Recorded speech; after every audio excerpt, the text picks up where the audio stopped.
Dios les bendiga, hermanos queridos.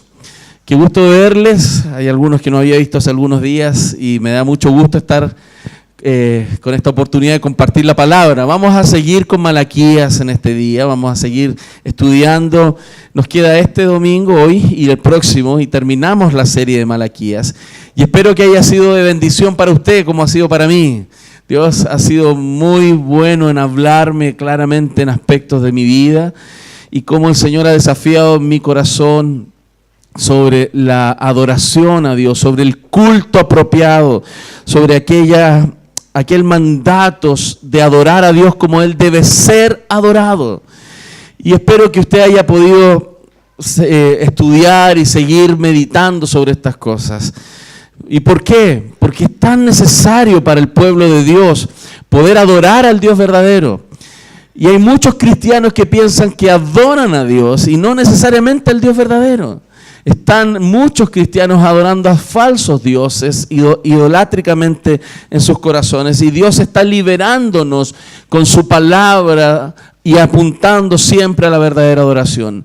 El pueblo de Israel fue sacado de Egipto, y fue sacado de Egipto porque en ese lugar era un pueblo idólatra. Y uno esperaría que al ser sacado de Egipto ese pueblo inmediatamente adorara al Dios verdadero. Sin embargo, anduvieron 40 años en el desierto y caían una y otra vez en idolatría. Y después uno pensaría que la generación siguiente mantendría un corazón adorando a Dios en la época de Josué. Y así fue un tiempo. Pero cuando Josué murió, el pueblo otra vez se fue en la idolatría. Y Dios tuvo que terminar destruyendo ese pueblo, llevándole al cautiverio por la idolatría de su corazón. Y por eso en este día quiero profundizar un área más relacionada con Malaquías. Y usted ha notado que en los últimos 2 sermones hemos profundizado el área de las riquezas, el área de las finanzas. ¿Y por qué motivo lo hemos hecho? Porque el texto es muy claro al respecto y hay un riesgo muy alto en la vida y en el corazón de las personas porque las riquezas tienden a manipular nuestros corazones. Muchas personas están felices cuando tienen mucho y están tristes cuando tienen poco.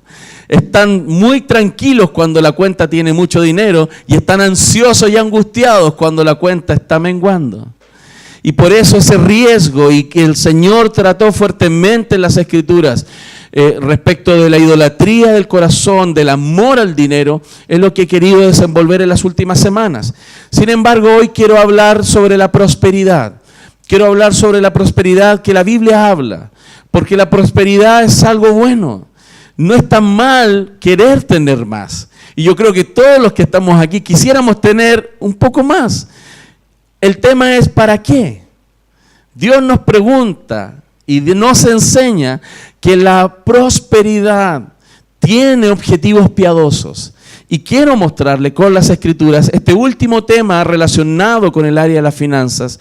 Y me gustaría y le animo a que usted vaya a YouTube, vea los sermones anteriores, vea esta serie completa, para que pueda ser enseñado y libre de algo que tiene cautiva a muchas personas en este mundo, que es el amor al dinero. Entonces, lo dije y lo he dicho las últimas 2 semanas. Muchos cristianos hoy día piensan que el problema más grande que estamos enfrentando como cristianismo es la ideología de género y toda esta nueva filosofía sociocultural que se está metiendo en nuestro país. Y la verdad que yo opino diferente. Aunque es algo difícil y grave, yo creo que el problema más grande de la iglesia de hoy sigue siendo el materialismo. Sigue siendo el amor al dinero como siempre ha sido. Y por eso es tan importante profundizar esto.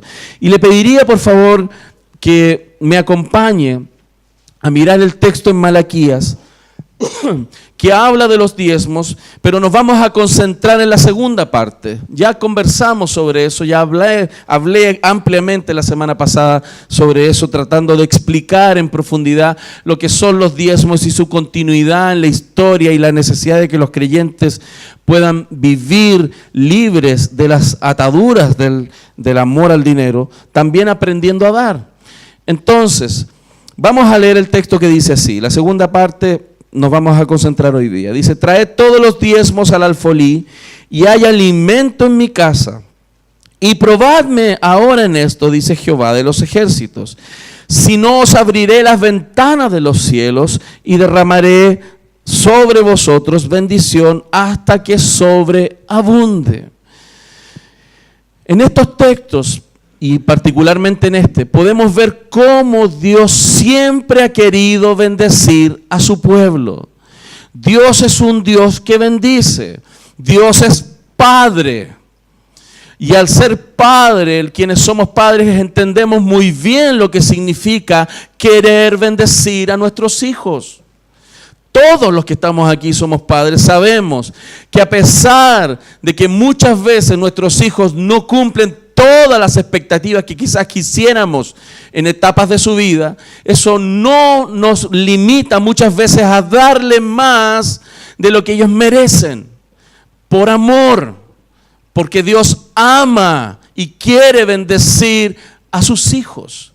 Y este texto es una expresión más de esa manifestación de Dios a bendecir. Mas Dios sabe cuán complejo es el corazón del hombre. Dios sabe la condición de nuestro corazón. Y cómo muchos de los hijos de Él están esclavos de las riquezas. Aman las riquezas más que a Dios. Y por eso Dios ha expresado en su palabra cuán necesario es mirar nuestro corazón en esta área. Pero eso no quita el que Dios quiera, el que Dios desee bendecir a su pueblo. Dios ha determinado hacerlo de muchas maneras. Y fíjense cómo Él hace referencia a los tesoros, a las riquezas, a abrir bendición, a abrir las ventanas de los cielos. Esas figuras que aparecen ahí expresan claramente una intencionalidad sobre bendecirnos a nosotros. Y por eso es importante estudiar de esto y entender de que la prosperidad material es algo que Dios considera para sus hijos.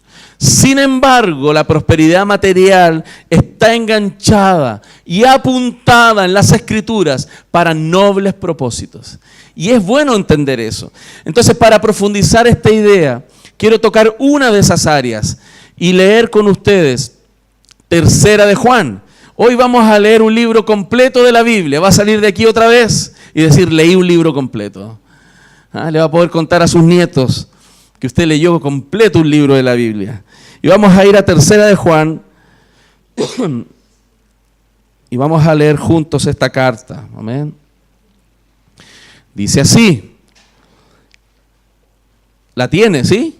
Está entre Génesis y Apocalipsis. Ahí la encuentra. ¿Okay? Tercera de Juan.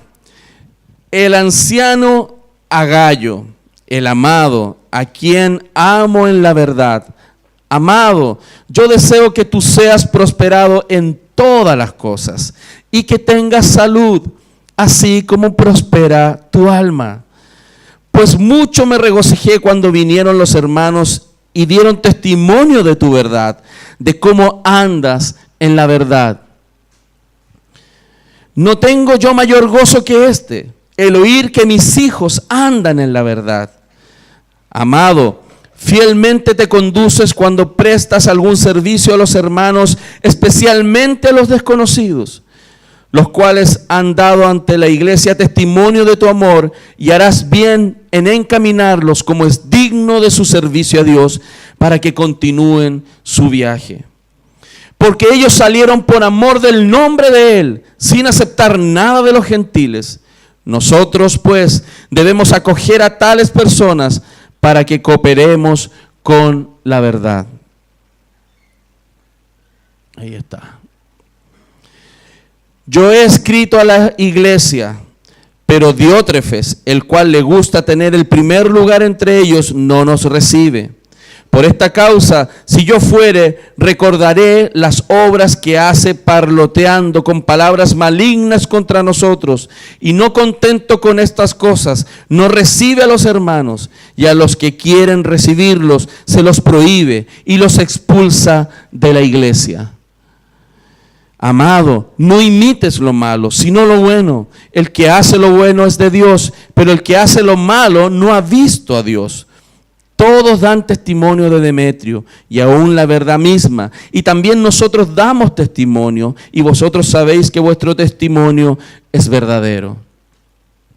Yo tenía muchas cosas que escribirte, pero no quiero escribírtelas con tinta y pluma, porque espero verte en breve, y hablaremos cara a cara. La paz sea contigo. Los amigos te saludan. Saluda tú a los amigos, a cada uno en particular. Ya leímos una carta de la Biblia, ¿no? Tremendo, gloria a Dios. Márquela ahí en su cuaderno. Leí un libro más de la Biblia. Esta es la tercera carta de Juan y quiero contextualizar para que entendamos cómo se relaciona esta carta con lo que estaba hablando en la introducción, sobre las riquezas, sobre la bendición de Dios sobre nuestras vidas. Esta tercera carta de Juan fue escrita para resolver un problema muy peculiar que se estaba dando en la historia de la iglesia, en la vida de la iglesia. Cuando vemos el primer siglo y nos remontamos al inicio de la expansión del Evangelio, vamos a notar que el Evangelio fue expandido por muchos hombres y mujeres que dieron sus vidas para que el Evangelio fuese predicado más allá de las fronteras que ellos conocían. Estoy hablando particularmente del trabajo misionero. Sin embargo, hermanos, esto tiene mucho que ver con la prosperidad y con las riquezas, con los bienes que Dios nos da. En esta época, hermanos, no estaban las facilidades que tenemos hoy día, no estaban las comunicaciones que tenemos hoy. Había que enviar personas lejos y no habían agencias misioneras, no habían fundaciones generación, no habían redes de plantación de iglesia, no existía nada de lo que nosotros hoy día conocemos y que ayudan un poco a poder expandir el Evangelio. No estaban las redes que hoy día se dedican a hacer pasaportes y documentos para que se puedan enviar personas a la ventana 1040, misioneros que van a entregar sus vidas. Hoy día hay gente que es preparada 3, 4, 5 años, que son profesionales de alto nivel en áreas muy específicas de ingeniería, de medicina, y son preparados teológicamente y son infiltrados a través de empresas industriales, multinacionales, en lugares donde hoy día el Evangelio no se predica. No sé si usted lo sabía. Van como agentes secretos del reino y son infiltrados, y a veces estas personas son entrenadas y pierden comunicación con sus mentores 1 o 2 años para meterse en la cultura y estar dentro y poder predicar el Evangelio. Esas instituciones tan elaboradas que buscan que el Evangelio de Cristo sea predicado en lugares difíciles, ese tipo de agencias no existían en el primer siglo. ¿Cómo se expandió el Evangelio? Con muchos hombres y mujeres que decidieron dar sus vidas para ir y predicar el Evangelio, pero también muchos hombres y mujeres que decidieron apoyarlos para que el Evangelio fuera predicado. Entonces, esta era una época donde era muy simple entonces predicar, en el sentido de que alguien podía ser llamado por Dios a ir y plantar iglesias, a predicar el Evangelio en lugares donde el Evangelio no había sido predicado, y ellos eran movidos de un país a otro, de una región a otra por Dios. Ese trabajo misionero, que en ese sentido era simple, requería de personas que colaboraran en el Evangelio, que colaboraran con aquellos que habían decidido entregar sus vidas a predicar la palabra del Señor. Por lo tanto, no habían instituciones. Entonces, ¿de quiénes dependía? ¿De qué dependía la expansión del Evangelio? De personas llenas de corazones generosos y hospitalidad. Los misioneros que eran enviados tenían que llegar a un lugar, a una región, y ubicar cristianos en esa ciudad. Y esos cristianos tenían que recibirlos, tenían que alojarlos, tenían que darles de comer, ellos tenían que descansar, tomar fuerzas para seguir más adelante y predicar la palabra y plantar iglesias y entregarse en ese lugar a la obra que Dios les había mandado realizar. Por lo tanto, caminaban, trabajaban, andaban a veces en embarcaciones o andaban a caballo. Había mucho trabajo y también habían recursos que tenían que ser utilizados.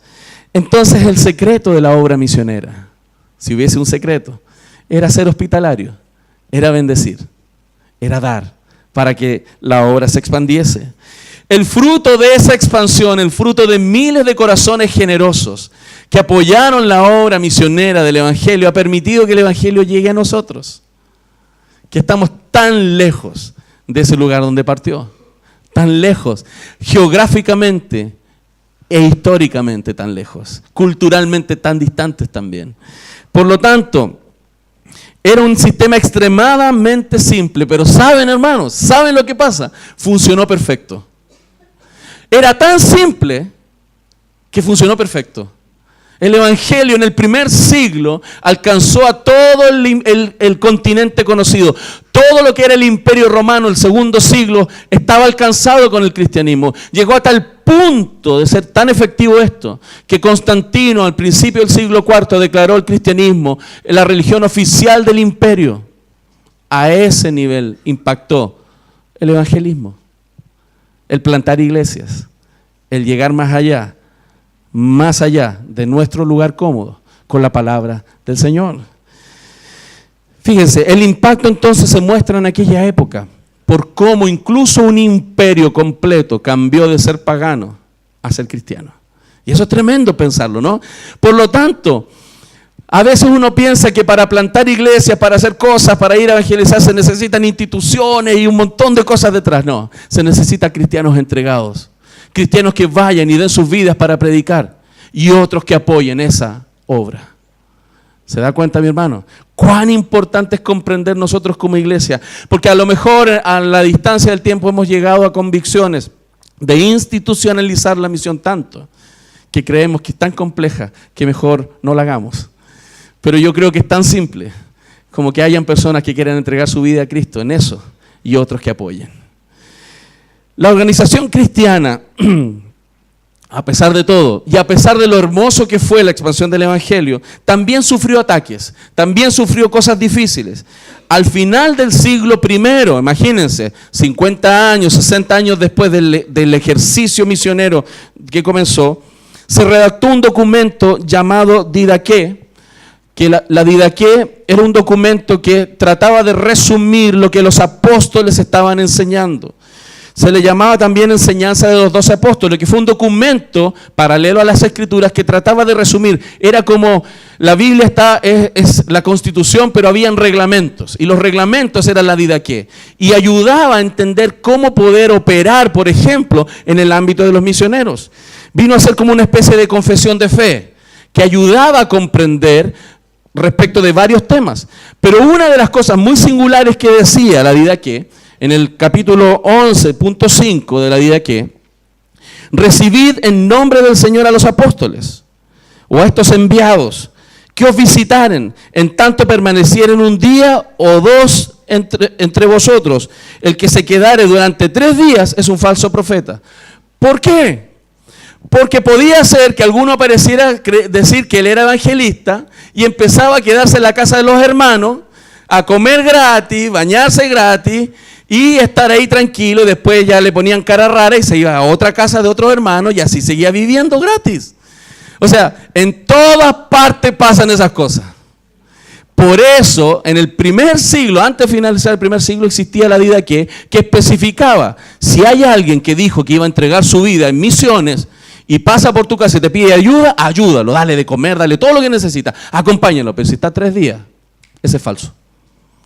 O sea, ellos cortaron el queque para poder definir quién andaba de verdad misionando, quién de verdad estaba entregando su vida y quién no. Entonces, esto es muy interesante. ¿Por qué? Porque podía pasar que personas abusaran de la generosidad de los hermanos. Hermanos, y eso es lo que pasa hoy día también, y lo sabemos. Y muchas personas han retraído su dar porque hay personas que han abusado de esto, del dar. Predicadores han manipulado la predicación, han distorsionado la predicación para abusar de la generosidad de algunos.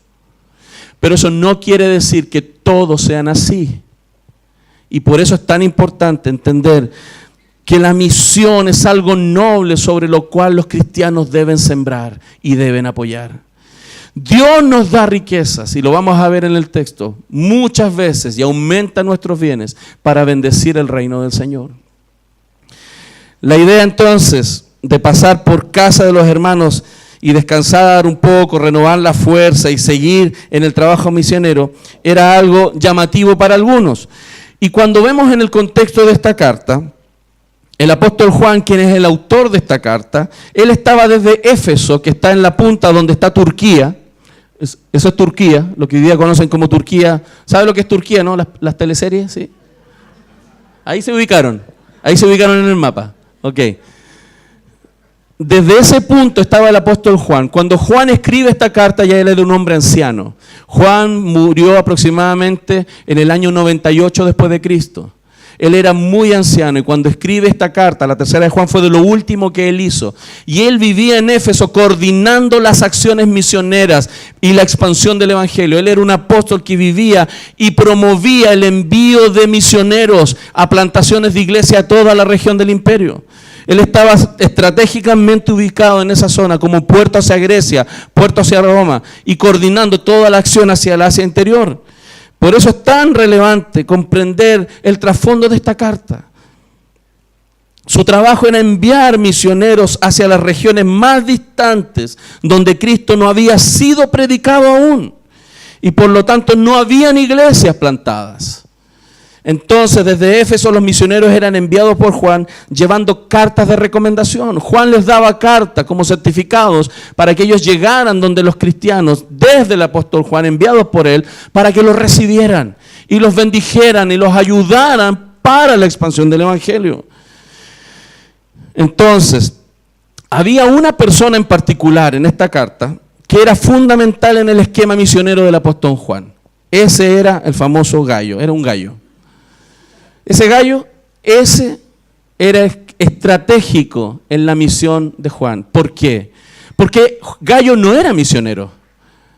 Gayo era un hombre que abrió su corazón y su casa para poder recibir y bendecir económicamente a aquellos que iban a ser enviados como misioneros, aquellos que iban y predicaban el evangelio. Entonces Gayo era estratégico. Y fíjense cómo Gayo, Juan le llama hijo, le llama como que era su hijo, porque probablemente él había sido discipulado por el apóstol Juan.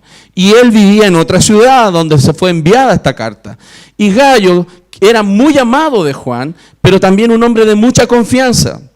Y él claramente, sin duda, resolvió desenvolver y abrir su corazón, y abrir su casa, y abrir todo lo que él tenía para poder bendecir a la obra misionera.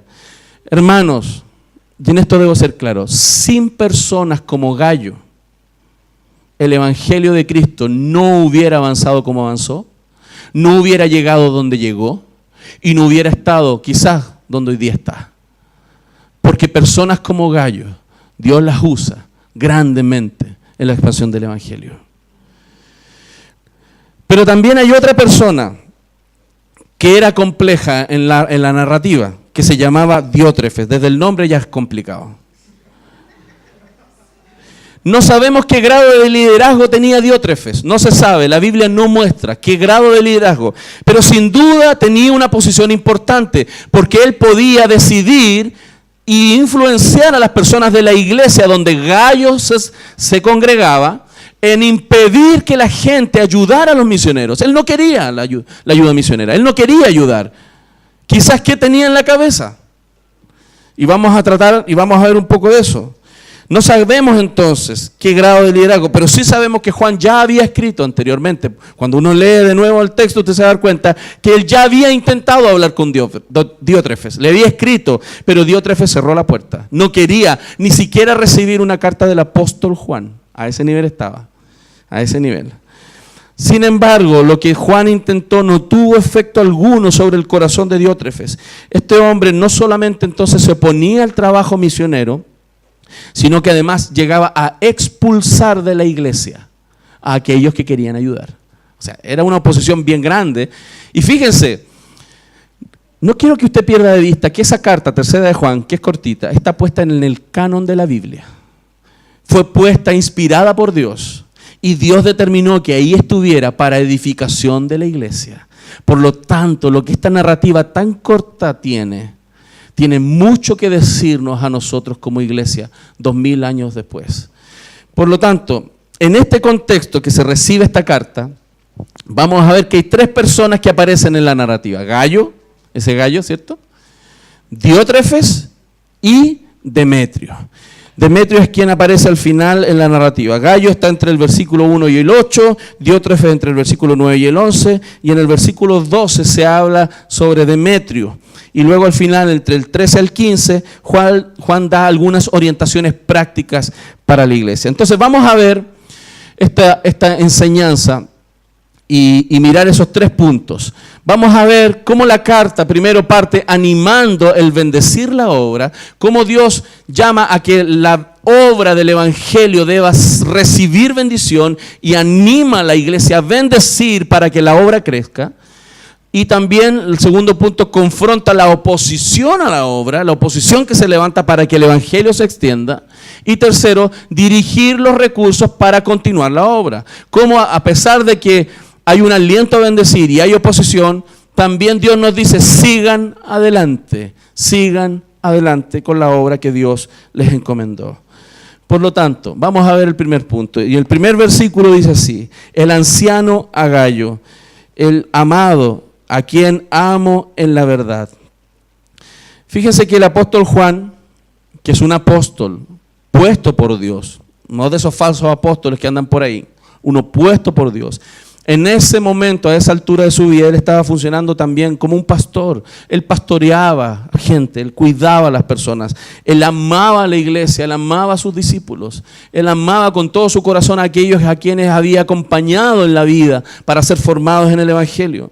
Y esta virtud de poder amar a alguien de esa manera, de poder amar a alguien a quien no conocía antes, a quien no tiene mi sangre, a quien no tiene mi apellido, a quien a lo mejor es distinto a mí, ese amor en ese corazón solamente se puede producir en un corazón que ha sido transformado por el evangelio. Porque nadie va a amar a aquel que no tiene su sangre tan fácil, sino a aquel solamente que el evangelio ha golpeado su corazón. Amar a los perdidos de la misma manera. Nadie va a amar a los que se pierden en el infierno si su propio corazón no ha sido transformado. Por eso es tan importante ver que este anciano, allá a los años de su vida, él amaba porque el evangelio había llegado a su corazón. Dios había transformado su corazón para poder amar de esa manera. Y eso es bonito verlo. Y es bonito que eso se dé en la iglesia, es hermoso, porque es lo que justamente hermosea el cristianismo. Que personas tan distintas podamos amarnos más allá del apellido o la familia que tenemos. Entonces, hermanos, tanto Juan como Gayo profesaban la verdad, y lo dice el texto, a quien amo en la verdad. Juan estaba en la verdad, pero Gayo también estaba en la verdad de la palabra, nacido de nuevo.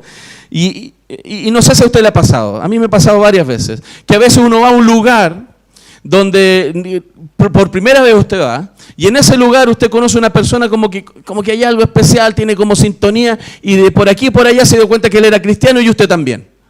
¿Y usted es cristiano? Sí. Algo ha tenido usted. Y usted puede ponerse a conversar con esa persona que viene recién conociendo, pasan 10 minutos y es como que usted hubiera estado con él toda la vida. Usted lo siente como que es su hermano, es parte suyo. Y la verdad, hermanos, que nos muestra la Escritura, que esa realidad es algo que es parte de nosotros. Nosotros tenemos a Cristo en el corazón y eso hace que podamos amar de una manera que otros no entienden y no lo perciben porque no han nacido de nuevo. Entonces, Juan tiene ese amor en la verdad igual que Gayo. El versículo 2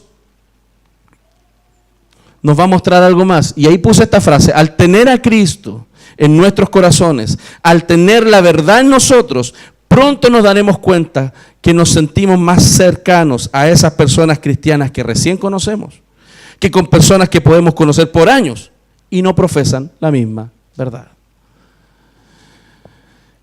¿Le ha pasado o no le ha pasado? ¿Sí? Ok.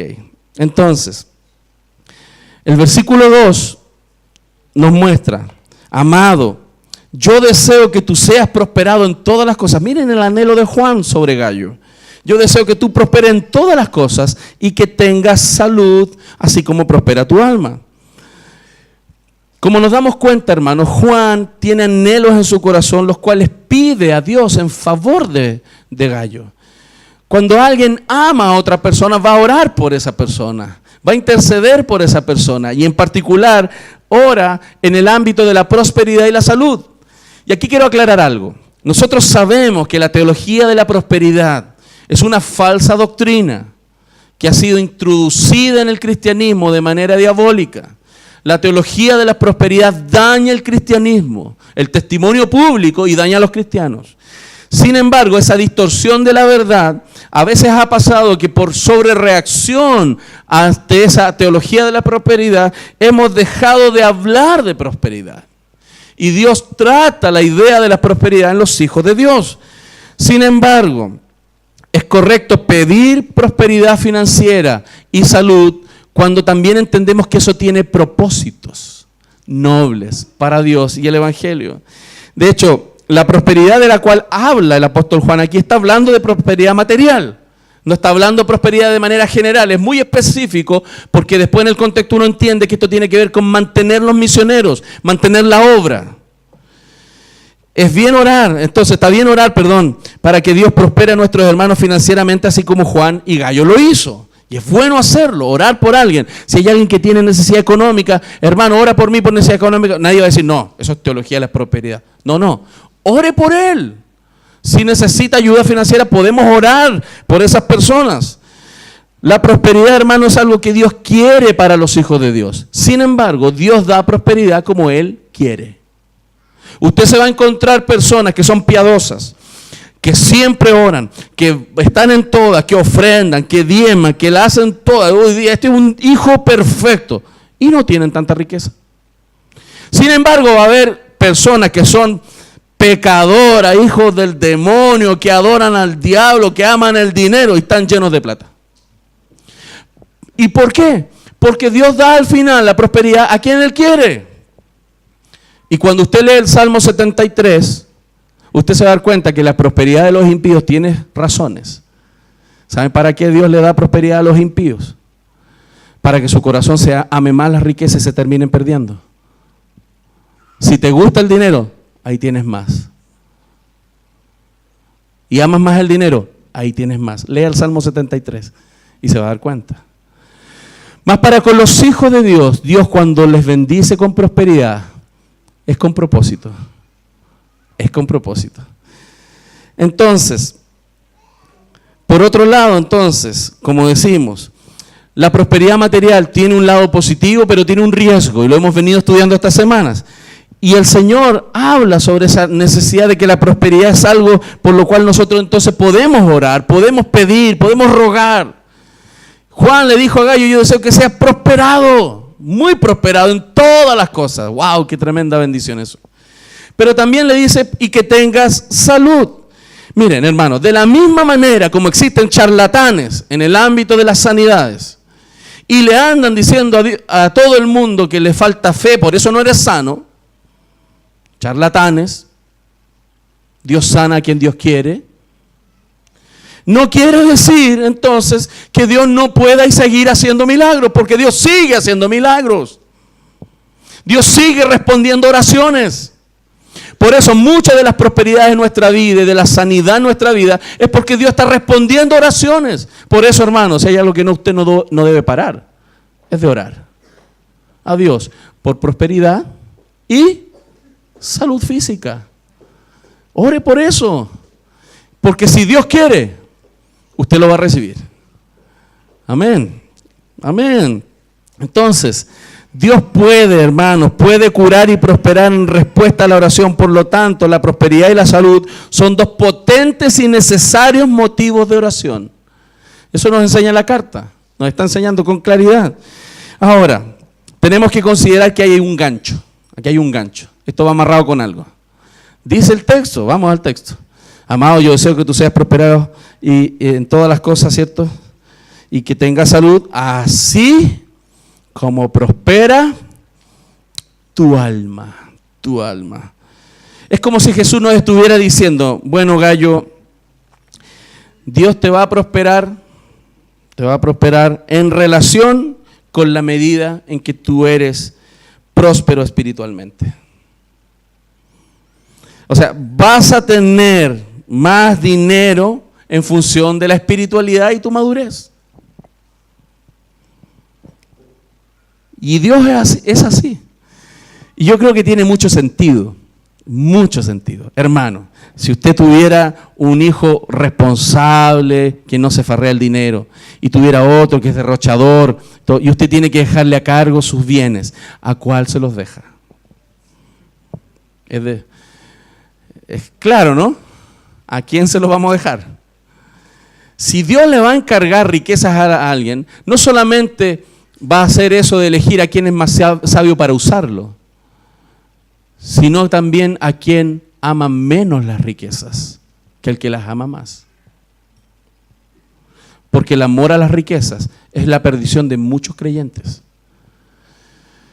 He conocido personas y testimonios de que dijeron que tenían trabajo y decían, no, miren, yo estoy trabajando y voy a trabajar más hasta que la empresa me dé para poder sostenerme, y cuando ya la empresa me dé para sostenerme, me voy a dedicar a ser predicador para el Señor. Todavía están ahí. Porque aman más las riquezas que predicar a Cristo. Por eso, hermanos, Juan une esto. Juan está relacionando la prosperidad material con la espiritual, mostrándonos lo importante, hermanos, y sensible de este tema, porque es sensible la relación de la espiritualidad con la cantidad de las riquezas que tenemos. Porque cuando a Dios le da a alguien prosperidad económica y no hay madurez espiritual, esa persona puede usar el dinero en muchas cosas en este mundo, pero incluso intentar dominar, cuando está en una iglesia, dominar dentro de las iglesias. Las personas que tienen muchos recursos, si no crecen espiritualmente, van a intentar dominar las decisiones al interior de la iglesia. Y eso es lo que estaba pasando aquí. Porque ya estaba en autoridad Diótrefes. Hermanos, la iglesia no es una empresa. La iglesia no es una empresa. Es un organismo, es una familia. No es una empresa. Entonces, muchas de las personas que tienen recursos en las iglesias, y yo tuve la experiencia años atrás de visualizar muy de cerca esa situación. Cuando estas personas tienen riqueza y tienen recursos, intentan, si no maduran espiritualmente y no entienden los propósitos claros y profundos, en vez de ser una bendición en las iglesias, van a terminar siendo un problema dentro de las iglesias. Terminan siendo un tropiezo y un gran problema para las iglesias. Por eso Juan ora por Gallo. Por eso Juan ora por Gallo. Señor, prospera a Gallo, prospéralo, dale mucho, pero que prospere a la par su espiritualidad. Porque si solo prospera económicamente y no prospera su espiritualidad, este hombre se va a corromper. Por eso necesitamos las dos cosas. ¿Cuántos quieren las dos cosas? Sí, no solo una, ¿cierto? No solo espiritualmente, también quieren prosperidad material. ¿Sí? Les da pudor, ¿no? Levantar la mano. No, si se puede. Si Dios quiere, no hay problema. Si Dios quiere. Pero ojo, ¿a quién amamos más? ¿A las riquezas o al Dios de los cielos? Amén. Entonces, si alguien tiene mucho en lo espiritual, y no es espiritual, perdón, ese dinero puede dominar su corazón y llevarlo muy lejos del Señor, muy lejos. Las riquezas pueden quitar la relación con Dios, pasando a ser ellas el Dios de la vida.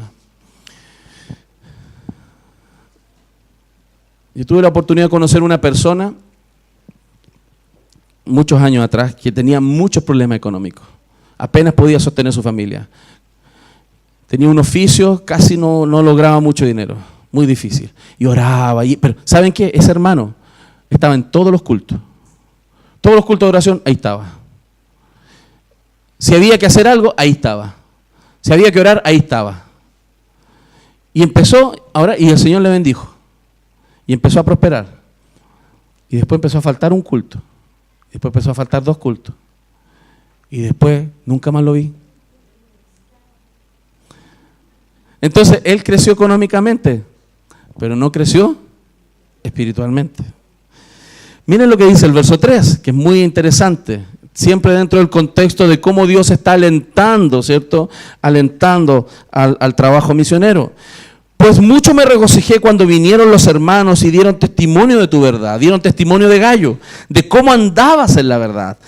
No tengo yo mayor gozo que este, el oír de que mis hijos andan en la verdad. Juan estaba feliz, animado, y estaba animando a Gallo diciéndole, me hablaron muy bien de ti. Me hablaron muy bien de cómo estás comportándote, de cómo estás tratando tu vida y la vida de los demás, cómo estás bendiciendo a otros. Entonces, Gallo justamente era estratégico en este plan misionero. Él estaba ahí conectando toda la obra misionera de la región para poder expandirse. Y lo hermoso no solamente era de que él proclamaba la verdad, no solamente él hablaba de Cristo, Gallo hablaba del Señor, sino que su vida era un ejemplo. Él andaba en la verdad, predicaba la verdad y andaba en la verdad. Él vivía lo que predicaba. Gallo era un buen hombre de Dios.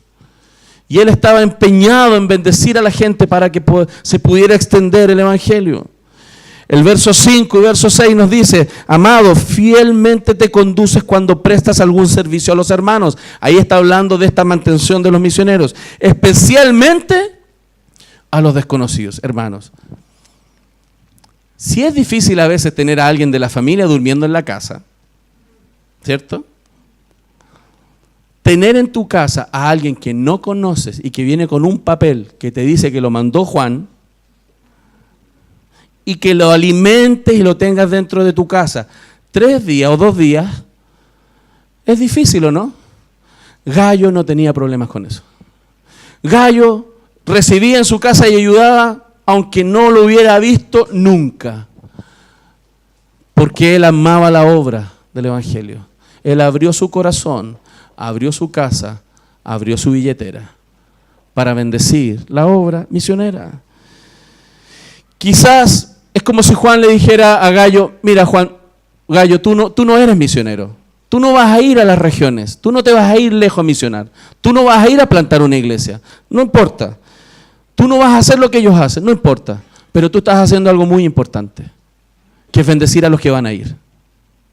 Tú vas a bendecir a los que están plantando. Tú vas a bendecir a los que están predicando. Para que el reino se extienda. Porque por personas como Gallo, nosotros tenemos el evangelio aquí en América. Amén. Entonces, es tremendo. Esa gente testimoniaba del amor de Gallo, de este hombre que era tan fiel. Y la segunda parte del verso 6 dice: y harás bien en encaminarlos como es digno de su servicio, para que continúen su viaje, porque ellos salieron por amor del nombre de Él, sin aceptar nada de los gentiles. Nosotros pues debemos acoger a tales personas para que cooperemos con la verdad. Miren, Juan ahora quiere asegurar a Gallo en su trabajo, o sea, que no se salga de lo que ya está haciendo. Mantente ahí, lo anima, pero le dice: hermano, si tú vas a bendecir a alguien, hazlo de manera digna del servicio que hacen.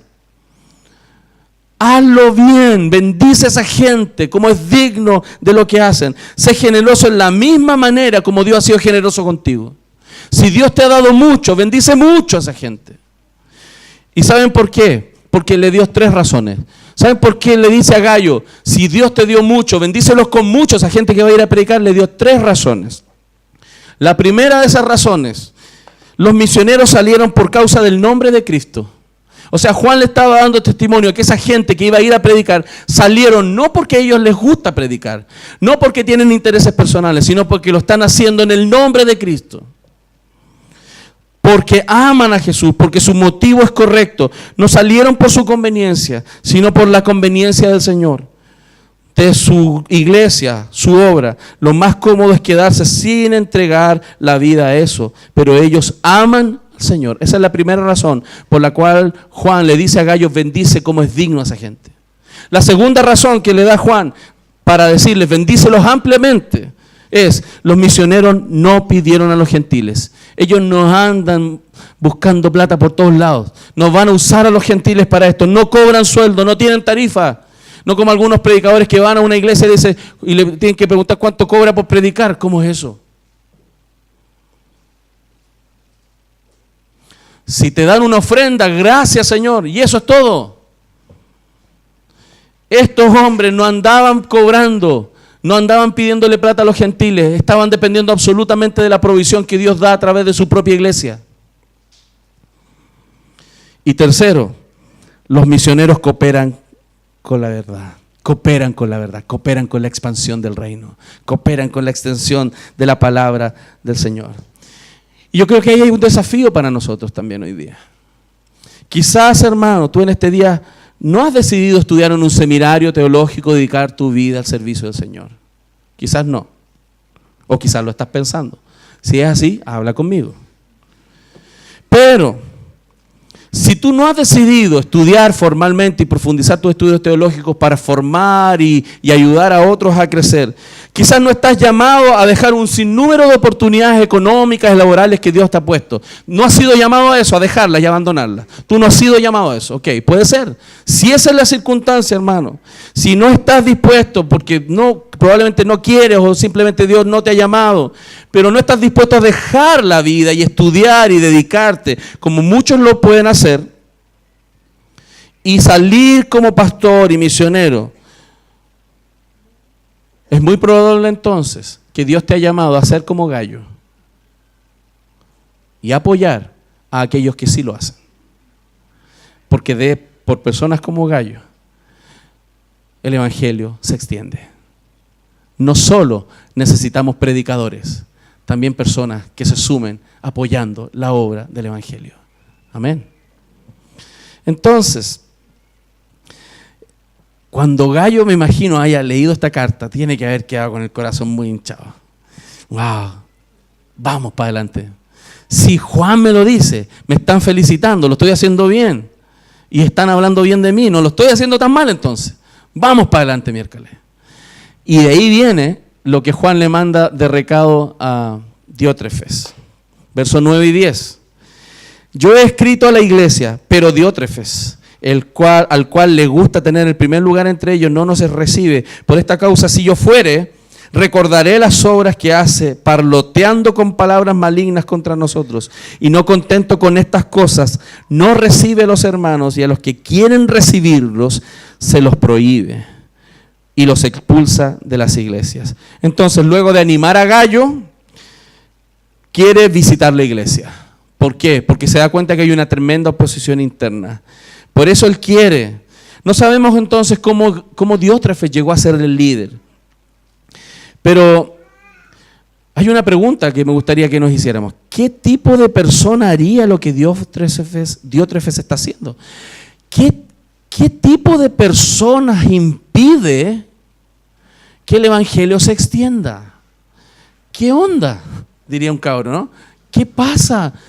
¿Qué no te conecta algo? ¿Qué pasó? Algunos teólogos piensan que Diótrefes era un ex judío.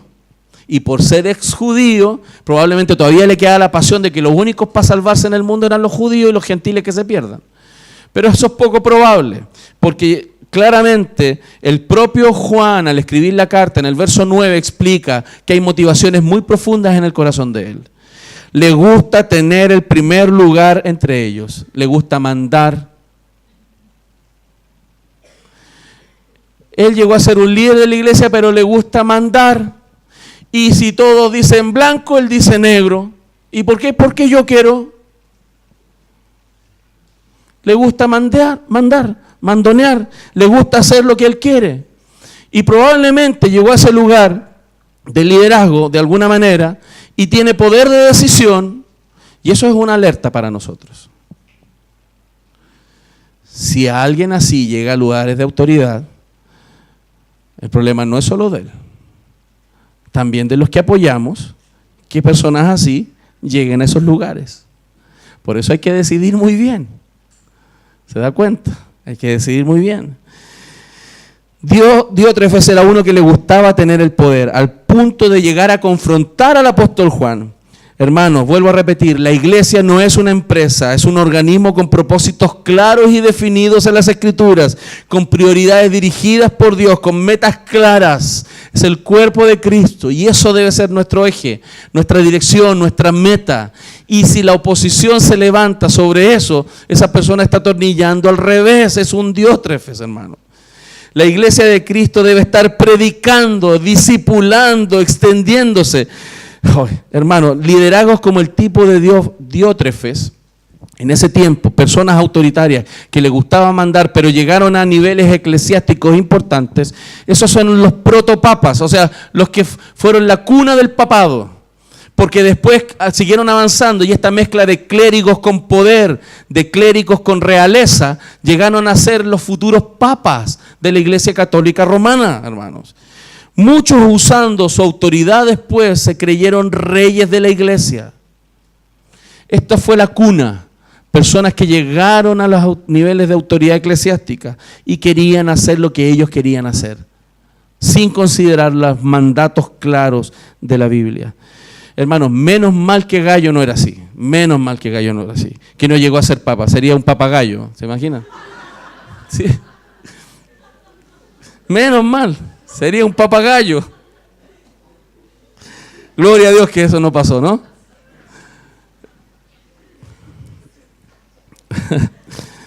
Por fin un chiste bueno, dijo.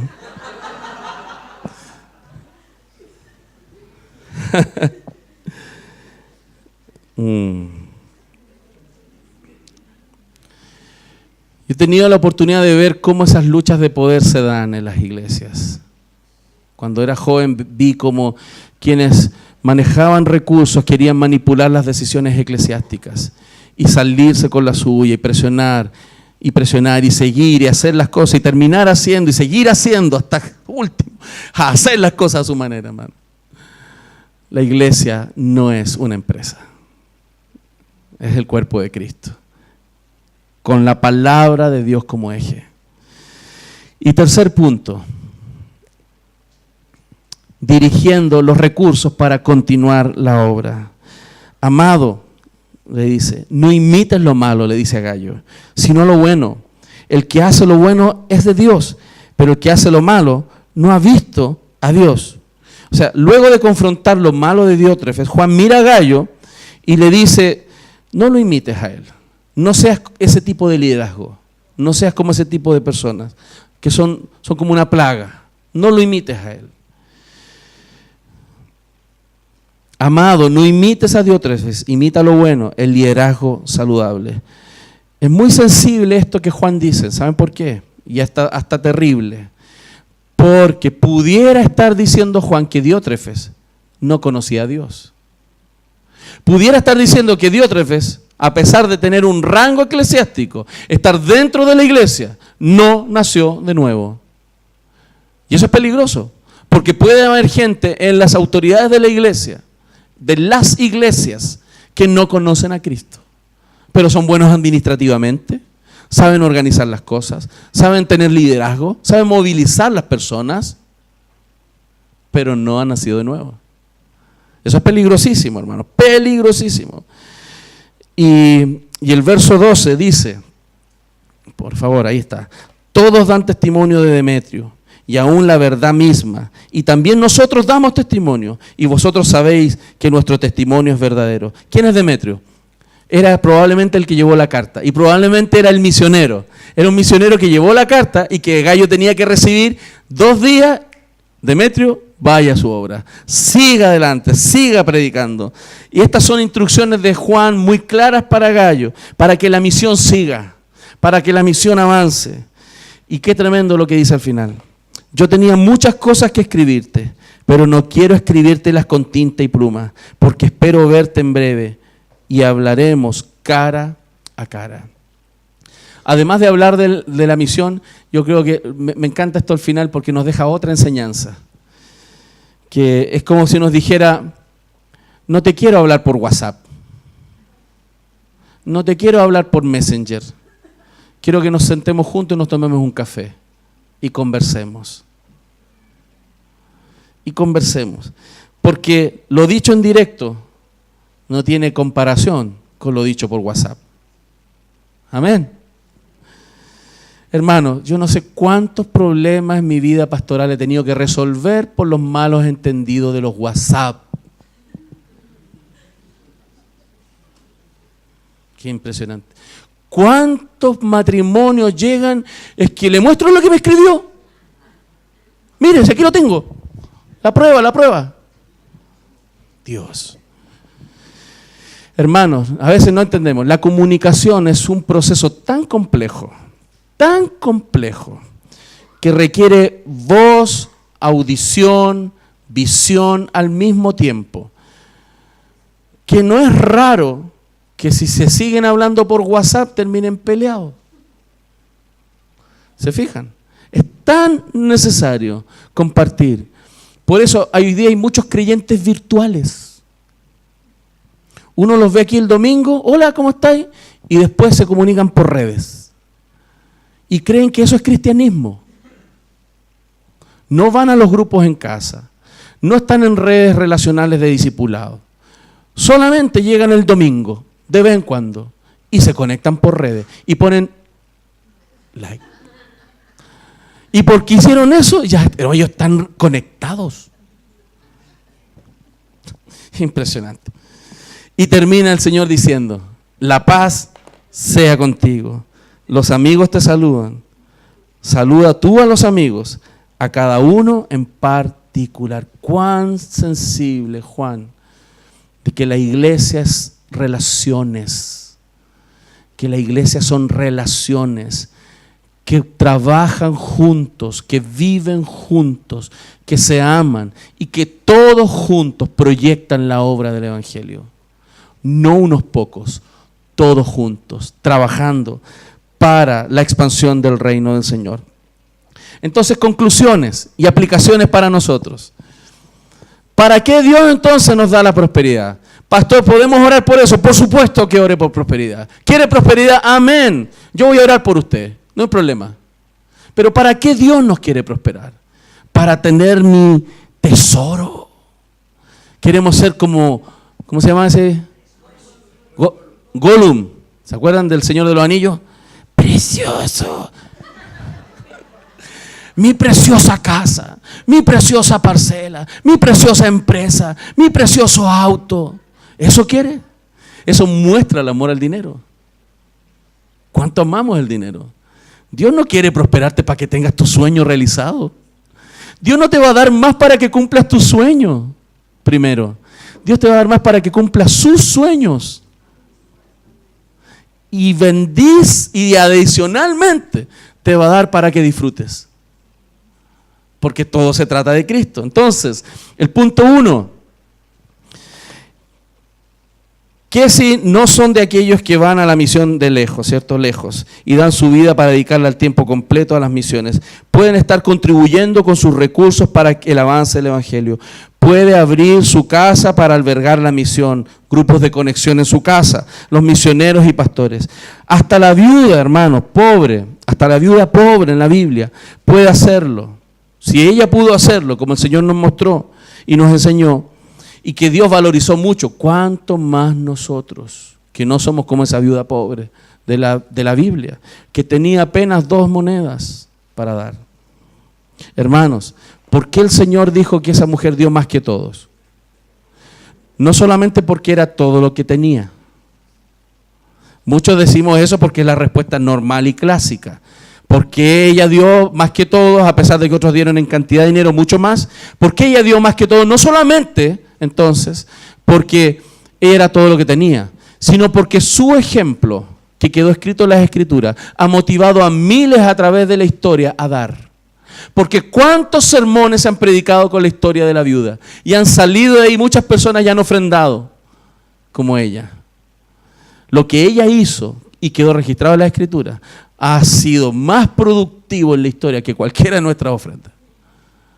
No solo porque era lo que tenía, porque cuando tú ofrendas y diezmas y tus hijos se dan cuenta que ofrendas y diezmas fielmente, tu ofrenda no solamente es la que va a producir lo que tú entregaste ahí, está produciendo en el corazón de tus hijos cuando vea padres fieles que siembran al Señor.